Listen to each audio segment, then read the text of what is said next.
Hi there and welcome back to a very sunny day at the Planet Zoo Every Animal Franchise Mode Zoo. We're picking back up where we left off last time and everything's looking really good. The animals are happy, the staff are happy, loads of guests. We've got about 2 million in the bank now, so we're not short on money, which is great. We finished off last time by adding the penguins and let's take a look. Penguins are doing well. Not many teething issues, and they're already breeding like nobody's business, so hopefully these little guys are going to earn me a lot of credits. They have 3 or 4 babies per each pregnancy, and because there's 3 sets of them doing this, we are getting a lot of little penguins here. What was that? Oh, that little one just fell over. You okay, bud? You alright? They do trip up occasionally, and it's so adorable. Anyway, it is time to move on. For an Every Animal Zoo, we haven't got a lot of animals yet. However, before we get to the new animals, I'm confident we're in a position where we can do a little bit more to decorate this place than what we've got right now. I'm really not happy with how bare everything's looking. I can't play the game properly without fixing this first. Considering how much cash we've got, I'm going to spend a little time fixing up these amenities, and also I want to make sure that the mechanic has done all the research that they can on all the different theming, just so we can unlock all of the build pieces. So I'm just going to get on with that and then we'll jump back when it's done. Okay, welcome back guys, and I'm so much happier with things as they stand. I've dressed up the amenities and the staff facilities so that they're all in their own buildings now. Let's take a look around. So from the entrance, I've moved the gift shop counters and the information counter into its own dedicated gift shop. I've gone with a very neutral design and filled this space with lots of little knickknacks and props that indicate it is a gift shop. I've tried to not overfill the space in here because there's loads of guests coming and going all the time. Just enough to make it feel like a gift shop space. There's 3 counters in here, so that's 2 just a memento gift shops and also one of the information points. I've also added a few of the conservation education boards in here because they fit so well. It's that kind of generic modern design decor thing. That's something I'm going for with this zoo. Even with the habitats, I'm going for an unthemed clean look, so a little basic, but it means I can replicate this across the whole zoo no matter what animal it is or what building it is. So these 2 here, they're basically a shell over what we had previously. I've expanded the cash machine section. There was a lot of queues with just 2 cash machines. Next to this is the toilets, and hidden this with a couple of doors. Oh, and that roaring you hear, I added the promotional Planet Zoo video. Gives those waiting for someone to come out the loo something to look at. These are the original food counters, and I just feel so much better now that they're in their own space rather than just sitting open. Right, so let's go across the road. So over here, again, similar, just a couple of the food counters that were already there. Not as busy as they were an hour ago. I'll have to keep an eye on that. In the corner is a couple of benches. Oh, and disappearing guests. This corner's where we keep a portal to another universe, apparently. Hey ho, that's all the decoration I've done with the amenities. Let's take a look outside of what else has gone in here. So, giraffe education board. Where the interactive education boards fit, I'm putting them next to the animals that they belong to. So giraffe 1 goes here, and a couple of the paw and the sound ones, we'll put those in next to the animals that they apply to as well. Moving on. The African penguins, I've done a little bit of work around the enclosure here, so made it theme a little bit better with the penguins. The marquee in the middle, this is another information point. I've made it look as though this is a pop-up information centre for the penguins. In reality, it's just another generic information centre. Very popular though. That's all the new decorative stuff and general tidying up I've done with the zoo. Alas, I can't put it off any longer. We now need to focus on the African elephant. I do have an idea in this corner for this, so join me on the speed build and I'll talk you through it. So here we go, African elephant build.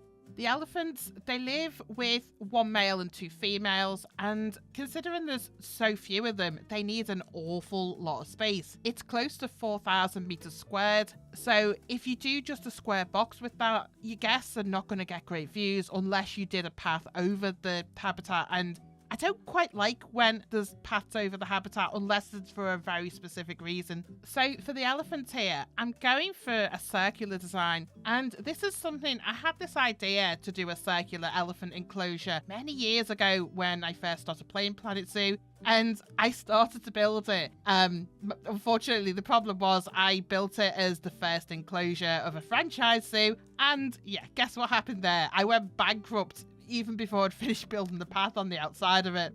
Well, we learn from our mistakes. This time, I've played on and built up a huge reserve of cash so that we're at least not going to go bankrupt building this darn thing. The advantage of a circular habitat is that the guests are going to get great views no matter where they stand for this habitat. So with the square ones, if you catch them at an angle, then you're going to end up with all those complaints saying, oh, the view's terrible from here. You really can't do that if you've got a circular habitat, so it will be interesting to see what the guest reaction is to this. A problem with the circular design is figuring out where you're going to put the gate. So I've put the gate at the back and I've leveled the ground here with ground height so that it's easy for the zookeepers to navigate. I did think about doing some sort of elaborate tunnel system. I've done that before on a couple of enclosures, I think in my Australia zoo, where you have a tunnel leading out of the habitat so I've dropped it down like this, and then you have a tunnel leading under the road, and then you have like a nifty underground tunnel with maybe a feeding station in there, and then that's just a staff path that comes out at another point, pops out of the ground, and it's all like hidden away so that the guests have a full 360 view around. I decided against that because we are pushed for space in this zoo, or we might be pushed for space. So I am quite conscious of space wastage whilst we're developing all of this. Trying to keep everything tight and compact, well, as much as possible without affecting the flow of guests on the paths. The elephants do have a water requirement for their habitats, so I'm putting that in here. I like to replicate what you sometimes see in real life zoos, which is a man-made pool. These can be a little bit fiddly, and it's a lot of messing around with the plaster art shapes. But personally, I like the way these look when you do take the time to do them properly. The one I'm creating here is still quite basic. That's because I'm building with being really conscious about not expanding the piece count too much. I mean, we probably are going to run into piece count problems at some point, but I'm trying to delay the inevitable with that one. That's why also within the habitats, I'm being very careful not to excessively decorate with the fauna and flora and stuff like that. If the animals, like the elephants, they have no fauna flora requirements, it surprised me. A lot of the animals that I've put in the zoo so far, they don't care at all about the plants. The area around the habitat gate, I adjusted the pathway for this a little bit as I realised I needed a little bit more room so that there's space for when you put the animals in. They need a little bit of space around them to be able to move around, otherwise they get stuck or they won't go in at all. Here's where I originally put the elephants in. You need to have the animals in the enclosure just to test that everything works the way it's meant to, that they can navigate where you want them to. And unfortunately, this is where I ran into some problems. Meeting the water requirements was fine, but the circle was just a tiny little bit too small. So they were amber with all three of them in the enclosure. And that doesn't include any babies they have. As soon as they have a little elephant, then that space requirement would hit the red. So I had to do something about it. I expanded the space out at the back quite a bit. And actually this did work in my favour because it gave me the idea to put the hard shelter up at the back and have that level with the ground rather than how it drops down. So here I've created a big open hard shelter at the back, and this has these big huge windows as well for the guests to view through. I do have a habit of integrating the hard shelters into the habitat barriers. I find that works best because you're reusing some of the pieces that I used to make the barriers themselves, and also it means the guests get really close to viewing inside them as well. This one was a little bit of a challenge because it's curved. When you have the curved barriers and you're putting the hard shelter onto the barrier, that means you've got to create a custom roof to match the curves. Even now, after years of playing Planet Zoo, it can be quite daunting when you're faced with making a custom roof. You're working with right-angled straight-edged pieces, and, well, obviously this barrier is not right-angled or straight-edged. So roofing like this It's basically a bit of guesswork, making little tweaks, moving with the free move tool and seeing what works best. It's not an exact science. With this one, when you look very closely, you can obviously see the mismatched joints, but from even a few yards away, you don't notice that at all. Customizing your building so that they're not just square boxes, it adds so much more, so it's worth playing around with the pieces, even if they don't match exactly on the joints. I think it's worth it. Anyway, with the hard shelter built, I was left with the unfortunate task of building the custom barrier all the way around this huge enclosure. I mentioned in the first episode of this series, where possible, I'm building custom barriers because it's less work for the mechanics. If you use the in-game barriers, they degrade as part of the gameplay, which kind of sucks, to be honest. So wherever possible, I am building my own custom barriers. I just didn't realise what a mammoth task that would be when you've got these big, huge enclosures that are not a standard square shape.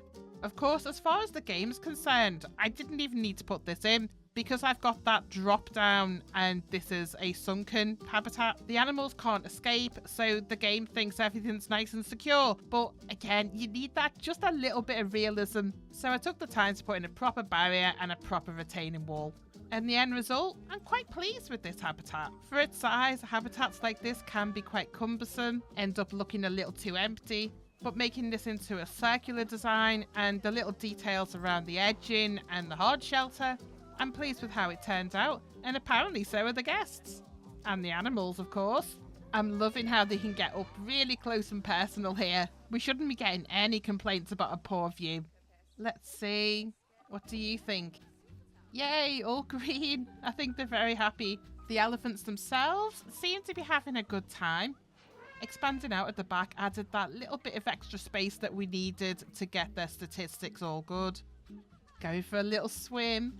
The good thing about these pools, when you make these man-made pools, is that you can make them really shallow. Even with so little water, this is still meeting the elephant's water requirement needs. Looking from up top here now, the rest of the enclosure is a little bare. We might have to come back and add some rock work. Very happy with how the hard shelter turned out though. Such a big space, but doesn't feel overpowering because of how I built it. I like how the guests can still get a good view from around this side of the enclosure with the big windows there. So I guess my fears were for nothing. We've got the African elephants in and it wasn't too much trouble. I'm not worried yet whether they're going to bankrupt us. I guess it's time to move on.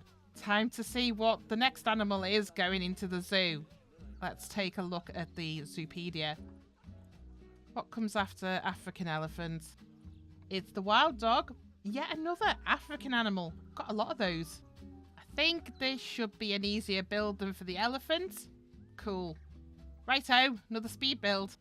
This is our African wild dog habitat going in. The wild dogs are happy with just one male and one female, so doesn't have to be a massive enclosure. I've managed to fit it in nicely on the other side of the elephant habitat. The nice thing about the wild dogs is they're not really that demanding. No water requirements, not a huge amount of space needed, not a lot of hard shelter needed either. Also, I actually remembered this time to check on the Zoopedia. Their relationship with humans is confident, so that means that I don't have to use that one-way glass with these guys. They're quite happy to have the humans up front with them. For this habitat, I've gone with the same breeze block wall at the back.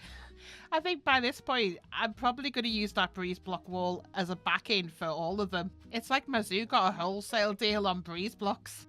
For this habitat design, I've got the hard shelter aligning right with the barrier there. This will offer the guests great views of the dogs while they're sleeping. For the outside area barrier, because the dogs are confident with humans, I feel okay using a normal glass barrier here. I never used to use the glass pieces in this way before. I went on a trip last year to a zoo and I never realised that actual zoos do use this kind of glass and they will have an outside barrier like this made of glass. It must be something that's come in recently in the last year or two. I always assumed that the glass was used inside of windows and was only used as a full barrier when it was an indoor exhibit. But apparently they're using them for outside exhibits as well. And it does look really good. It gives you an excellent view of the animals inside. So I figured I'd replicate that with some of my habitats that I'm doing in this zoo. For the roofing on the hard shelter, Once again, we have a little bit of a custom roof going on here. Not anywhere near as crazy as with the elephant habitat. This one's been a lot easier to manage. What I've done here is play around with different heights on this hard shelter, just to give it a bit of depth. Creating the small hard shelters can start to get a little bit stale once you've done a couple of hundred. So I'm always trying to think of new ways and what I can do with them to make them that bit more interesting. And here we go, wild dogs are in. I've noticed there's a lot of noise coming from the electrical hub behind this enclosure. Now, having not played that much franchise mode, I'm not sure whether that's going to bother the dogs or are they going to be fine with that? I guess time will tell. Guess they're enjoying the views at least. I like how it feels like a very compact habitat. Hey, it's almost as if I planned for this. I didn't plan for this, it just so happens it turned out alright. Anyway, that's another animal ticked off the list. Onwards and upwards. What's next? Ooh, Aldabra giant tortoise. Oh, I love the tortoises in this game. Barely need any space at all. Let's see. So if we've got 2 adults, try and keep it to 2 adults, and I guess they could have up to 6 babies in one go. That's less than 300 square meters. So tiny. Ooh, I wonder, can I fit it in this space here? That would be perfect if it fits in there. Let's go for it. I measured out the space for the tortoises with the null barrier, and it fits perfectly. That is as long as they're okay right next to the electrical equipment there. I'm still waiting to see if that triggers anything. I've gone for a more traditional shelter here for the tortoises. It feels like the kind of animal that a zoo might repurpose an actual shed, so just a basic brick building with windows at the front for them.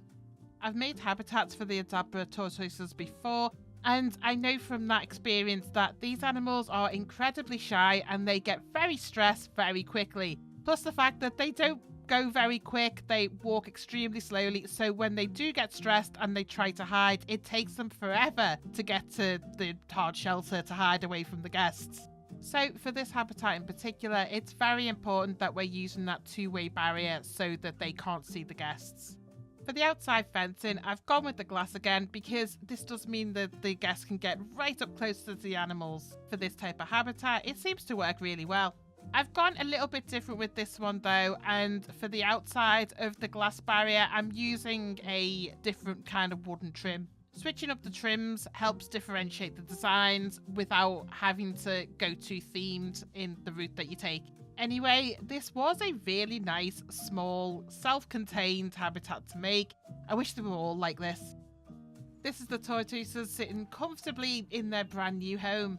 Just like with the wild dogs, there's a lot of noise coming off the equipment right next door, and I have no idea if that's going to make them unhappy or not. Space-wise, we're in the green at the moment. Fingers crossed it stays that way once they start reproducing. That's 3 brand new habitats in today, so bringing our total to 10.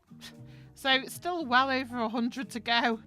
Join me next time when we'll be starting with an animal not from Africa. It's the alpine ibex next. See how we handle the terrain on that one. I do hope you're enjoying what we're trying to achieve here. If you want to leave any comments about franchise modes, anything I need to watch out for, any tips, feel free to do so. I could do with all the help I can get. Anyway, cheers for watching. See you in the next one.